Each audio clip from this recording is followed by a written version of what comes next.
You know, there exists a particular type of person who walks through this world feeling absolutely everything. Not just their own sorrows and joys, but everyone else's too.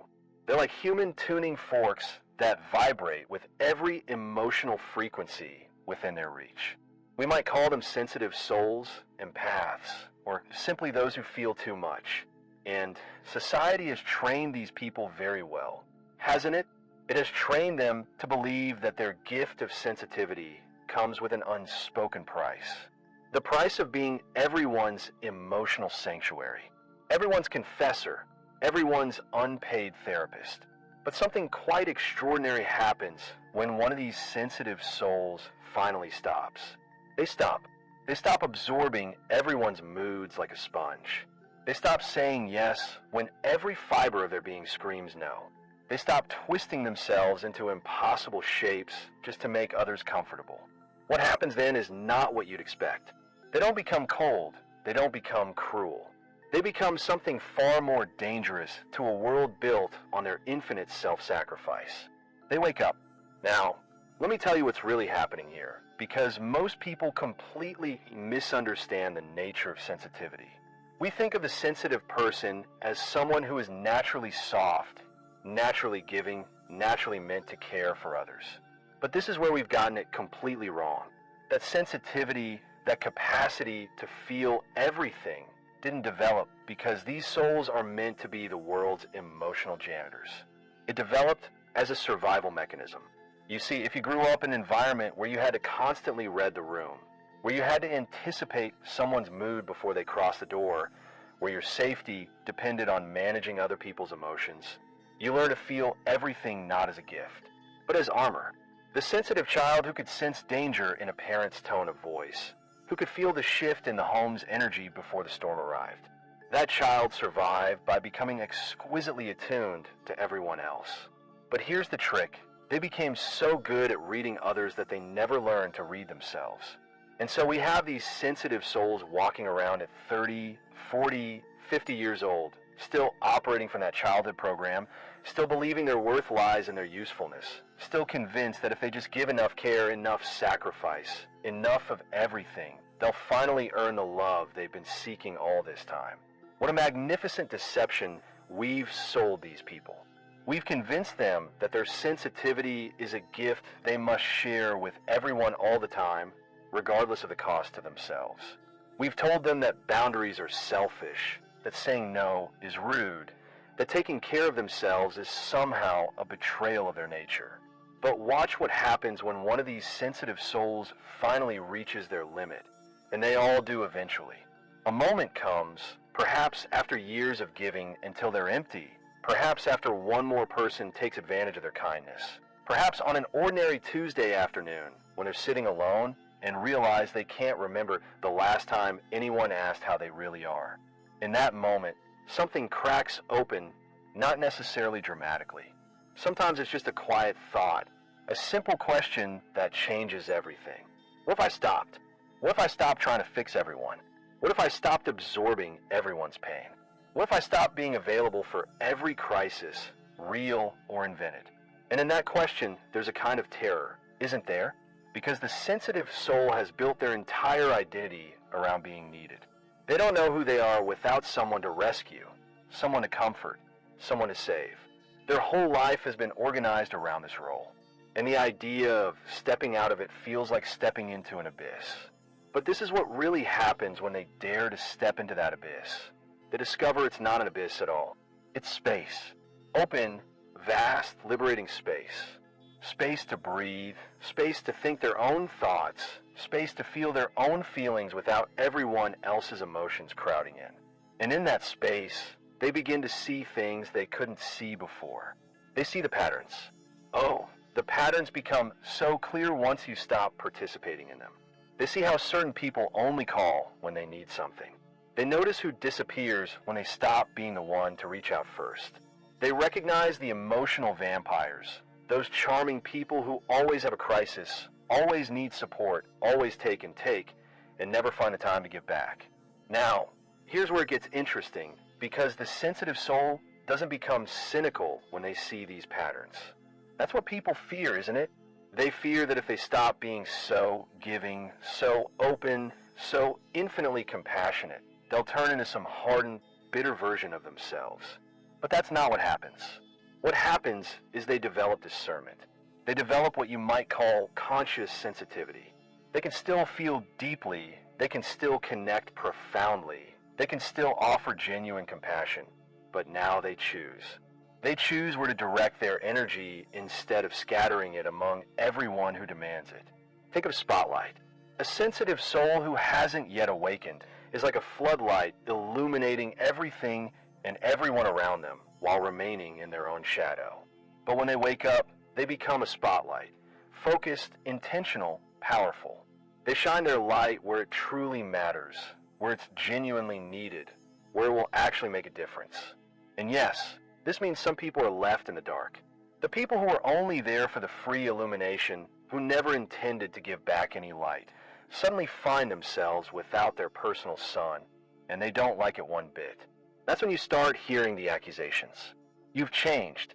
You're not the person I knew anymore. What happened to you? And the beautiful thing is that the awakened, sensitive soul no longer rushes to reassure these people. They don't run to prove they're still good, still kind, still the same reliable doormat as always. They simply smile and think, yes, I have changed. Finally, because here's the truth nobody talks about. The old version of the sensitive soul, the people-pleasing one, the one with no boundaries, the one who absorbed everyone's pain as if it were their job, that version wasn't real. It was a performance, survival strategy that got confused with personality. The real person was buried beneath all that compulsive caring.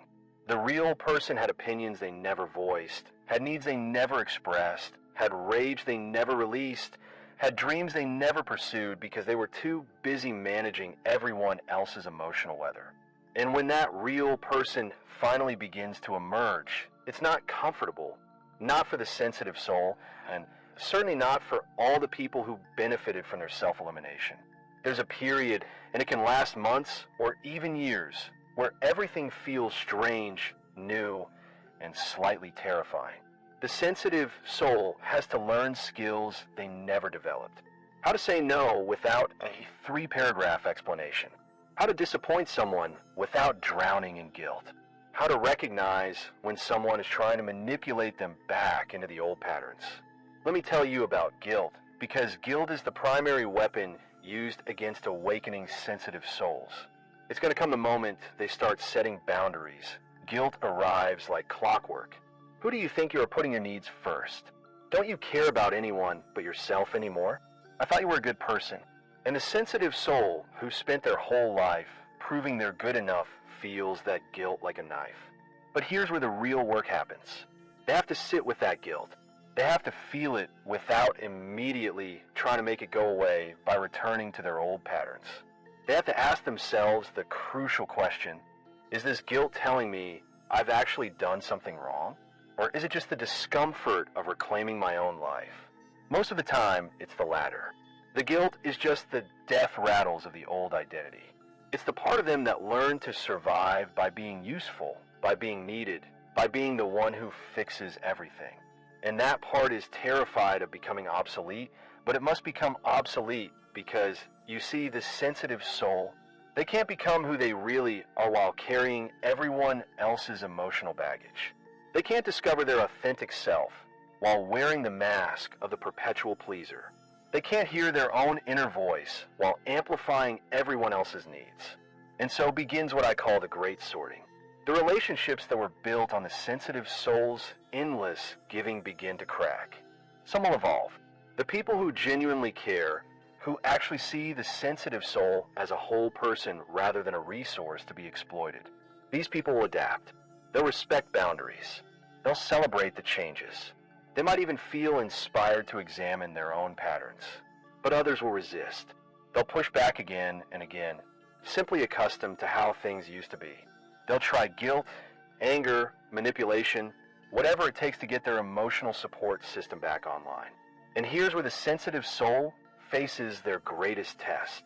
Can they hold their ground even when people they care about are upset with them? Can they disappoint others to remain true to themselves? This isn't easy. The sensitive soul has been trained since childhood to believe that other people's comfort is more important than their own authenticity. They've learned that making waves is dangerous, that standing up for themselves is selfish, that their needs don't matter as much as everyone else's. Breaking this conditioning requires something like courage. Not the dramatic kind of courage, but the quiet, everyday courage of choosing themselves when every cell in their body has been programmed to choose others. Watch what happens in the body when a sensitive soul stops people-pleasing. This is fascinating. For years, perhaps decades, their body has been in a constant state of stress. Their nervous system has been processing not just their own emotions, but everyone else's too. They've had headaches, stomach problems, exhaustion that sleep won't cure. Their body has been screaming at them to stop, but they kept going because everyone needed them. But when they finally stop, when they finally start saying no, when they finally create boundaries that protect their energy, the body begins to relax. The chronic tension begins to release. The mysterious aches begin to fade. Sleep becomes deeper. Energy returns. It's as if the body finally exhaled after holding its breath for years. And this makes sense, doesn't it? The body was never designed to process everyone else's emotional waste. The sensitive soul has been functioning as an emotional sewage treatment plant, and their body paid the price. When they stopped taking on everyone else's stress, anxiety, and pain, their physical health naturally begins to restore itself. Now, here's something crucial to understand. When a sensitive soul awakens and begins to see the truth, they don't lose their sensitivity. This is what people fear, and it's simply not true. They don't become insensitive, disconnected, or cold. What happens is their sensitivity becomes conscious instead of compulsive. Before awakening, they absorbed everything automatically like a sponge in water. They had no control over it. Someone was sad, they felt sad. Someone was anxious, they felt anxious.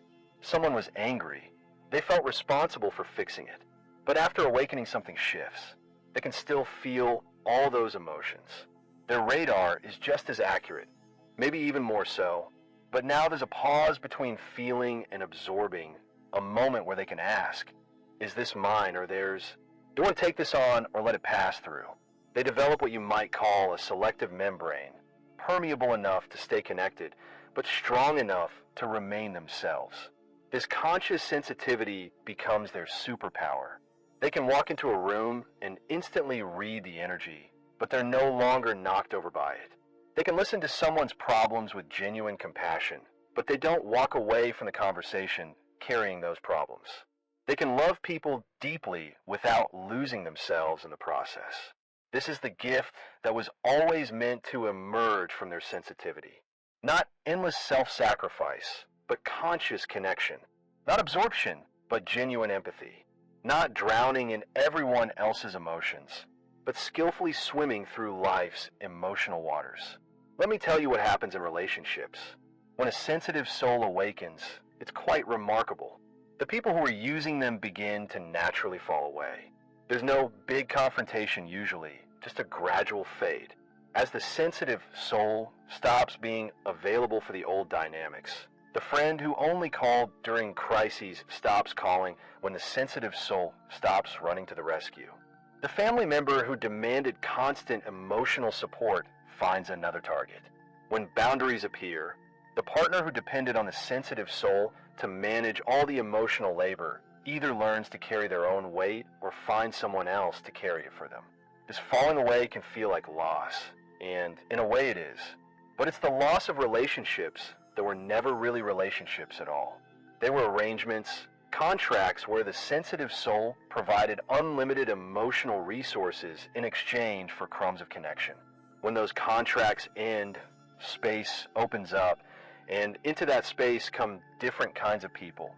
People who see the sensitive soul as a whole person, not as a resource. People who give as much as they receive. People who respect boundaries instead of testing them. People who love the real person, not the performed character. These new relationships feel different. They feel lighter somehow, even though they're deeper. There's less drama, less crisis, less exhausting emotional management. There's more ease, more reciprocity, more genuine joy. The sensitive soul discovers something amazing. Real connection is actually restorative, not depleting. Love that's genuine doesn't require you to abandon yourself. True friendship means both people care for each other, not one person doing all the caring. Now I want to talk about anger, because this is where things get really interesting. The awakening sensitive soul often discovers a tremendous amount of anger buried beneath all that compulsive niceness. Anger at being used, anger at being taken for granted, anger at all the times they said yes when they wanted to say no, anger toward the people who exploited their kindness, anger at themselves for allowing it. This anger can be shocking. The sensitive soul has spent their whole life being nice, being understanding, being patient. They've suppressed their anger so completely they forgot it was there. But it was there all along, rotting beneath the surface, leaking out as resentment, bitterness, chronic stress. And when this anger finally surfaces, the sensitive soul often panics. They think, oh no, I'm becoming the kind of person I never wanted to be. I'm becoming angry, bitter, and hard. But this is a misunderstanding. The anger isn't turning them into someone new. It's revealing someone who was always there, but never had permission to exist. And this anger, when acknowledged and expressed appropriately, is actually healthy. It's the part of them that knows their worth, the part that refuses to be used, the part that says, no, enough. I matter too. The anger isn't their enemy. It's their teacher. It shows them exactly where their boundaries were violated. It gives them the energy to set new ones. It burns away the false self and reveals the real one underneath. But the sensitive soul has to learn to work with this anger skillfully, not explode at everyone who ever wronged them, not become bitter and distrustful of all human connection, but use the anger as information, as fuel for change, as the fire that transforms them from pleasers to people. Here's something beautiful that happens as the sensitive soul heals. As they learn to honor their own needs and set healthy boundaries, they often find themselves wanting to help others do the same. But the way they help is completely different now. Before they help by doing everything for people, absorbing their pain, fixing their problems. They help from a place of compulsion and codependency. Now they help by holding space, believing in people's capacity to solve their own problems, sharing what they've learned without trying to save anyone. They become what you might call a conscious guide instead of a compulsive rescuer. And this actually helps people far more than the old way ever did. Because when you rescue people, you reinforce their helplessness. But when you believe in their capacity to figure things out, you help them find their own strength. The awakened sensitive soul understands that the greatest gift they can give others is not to do things for them, but to trust that they can do things for themselves. Let me tell you about something I call the return to self. After the initial awakening, after boundaries are set, after some relationships end and others transform, there's a period where the sensitive soul has to learn to be alone with themselves, truly alone. Not lonely, but in solitude. For the first time in their life, there's no one to please, no one whose emotions they're managing, no one they're performing for. Just them. And this can be uncomfortable at first because without all that external noise, they have to face their own thoughts, their own feelings, their own desires. They have to ask themselves questions they've been avoiding. What do I actually want? What do I really think? Who am I when I'm not being useful to someone? These questions can feel terrifying because the sensitive soul has spent so much time defining themselves through others that they don't quite know who they are on their own. But this is where the real treasure lies. In that solitude, in that space where they're not performing or pleasing or fixing, they begin to know themselves for the first time. They discover their own preferences, their own opinions, their own quirks. They discover what makes them laugh when no one's watching. What moves them when there's no one to impress? What lights them up when there's no one to please? They discover they're interesting, that they have depths they never had time to explore, that they're actually pretty good company. And something wonderful happens. The sensitive soul falls in love, not with someone else, but with themselves. Not in a narcissistic way, but in a gentle, appreciative way. They begin to see themselves as deserving of the same care and attention they've always given others. They begin to treat themselves with the same compassion they've extended to everyone else. They begin to honor their own needs with the same dedication they brought to everyone else's needs. This self-love is revolutionary because once you genuinely love yourself, you can no longer accept relationships that require you to abandon yourself. Once you know your own worth, you can no longer settle for crumbs of affection. Once you've tasted the peace of being alone with yourself, you can no longer tolerate connections that create chaos. The sensitive soul who has awakened and returned to themselves becomes unshakable in a way they never were before. Not because they've hardened their heart, but because they've finally found their center. And from that center, they relate to the world in a completely new way. They give from abundance instead of from depletion. They help from inspiration instead of from obligation. They love from fullness instead of from need. They connect from authenticity instead of from performance. This is what I call sovereign sensitivity, the ability to feel everything while remaining yourself, the capacity to care deeply without losing yourself, the gift of being both open and boundaried, both soft and strong. And here's the beautiful paradox. When a sensitive soul stops trying to please everyone, when they stop absorbing everyone's emotions, when they finally put themselves first, they actually become more effective at helping others, not less. More, because they're no longer helping from the wound, they're helping from wholeness. They're not rescuing people to feel valuable. They're supporting people because it genuinely moves them. They're not fixing problems to avoid their own. They're sharing wisdom they've gained through their own healing. The awakened sensitive soul becomes a kind of lighthouse. They stand on solid ground, shining their light steadily, illuminating the way for those who are ready to see. But they don't chase ships in the fog. They don't abandon their post to rescue every vessel in distress. They trust that their steady light is enough, that those who are meant to find their way will find it. This is true service, not self-sacrifice, but self-offering, not depletion, but contribution, not martyrdom, but mastery. So what happens when a sensitive soul stops pleasing everyone and begins to see the truth? They don't become less. They become more authentically themselves, more genuinely connected, more powerfully present, more radiantly alive. The true self that was always there, buried beneath all that pleasing, finally emerges. And it turns out that true self is magnificent. Not because it's perfect or enlightened or beyond all human struggle, but because it's real. Beautifully, messily, courageously real. And in a world full of masks and performances, that authenticity is the most precious thing of all.